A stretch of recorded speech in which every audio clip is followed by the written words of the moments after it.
Hi guys, so day 2 tayo ngayon ng restoration ni Knight. Siyempre si Doc Steve, matik yan, nandyan yan. Ayan.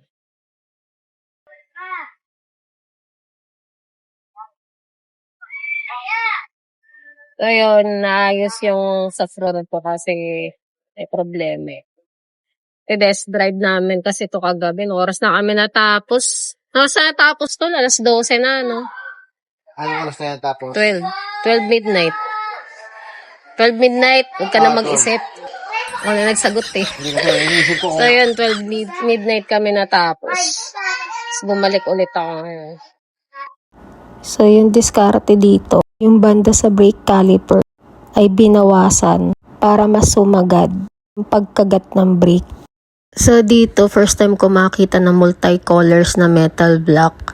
Kasi ito yung sinadjust niya. Hindi ko pa alam kung ano magiging kulay nito sa morning.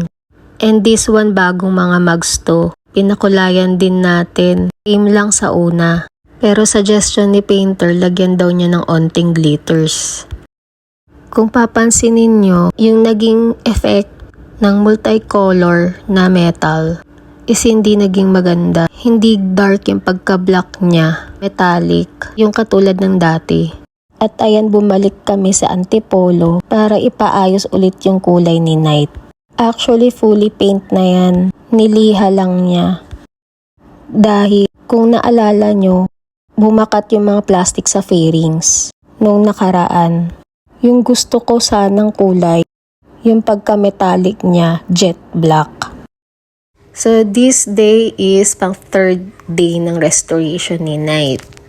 So ayun na nga, napalitan na yung color ni Knight and mas naging dark black na siya compare before.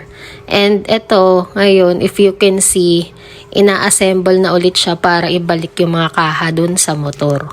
Siyempre, shout out kay Tall Step.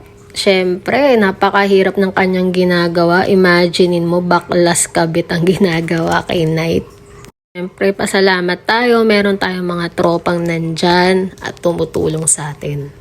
Imagine ninyo, from Parañaque to Antipolo to Caloocan, araw-araw ganyan ang biyahe ko. Buti na lang may mga tropa akong solid nandyan, naghahatid sa akin at nagsusundo. Alright, nabalik na yung mga kaha. So ngayon, dadali natin siyang Caloocan para bukas is mapadecals na natin siya. So this is the 4th day of restoration. Grabe, nakakapagod yung ganito, araw-araw. Shout out kay Toljero ang nag-service sa akin today. Time check, 6 PM na ng hapon at on the way tayong Caloocan. Shout out sa Decalicot. Located to at Caloocan. So, salamat at pinapogi nyo na naman si Knight ko. So, ayan, tapos na siya. Babalik na natin siya sa Antipolo para naman i-top coat at masiltong decals na to. So, ayan, time check, 1:18 AM. Ang gagawin naman kay Knight ngayon is top coat and buffing, kaya binabaklas ulit natin yung mga fairings.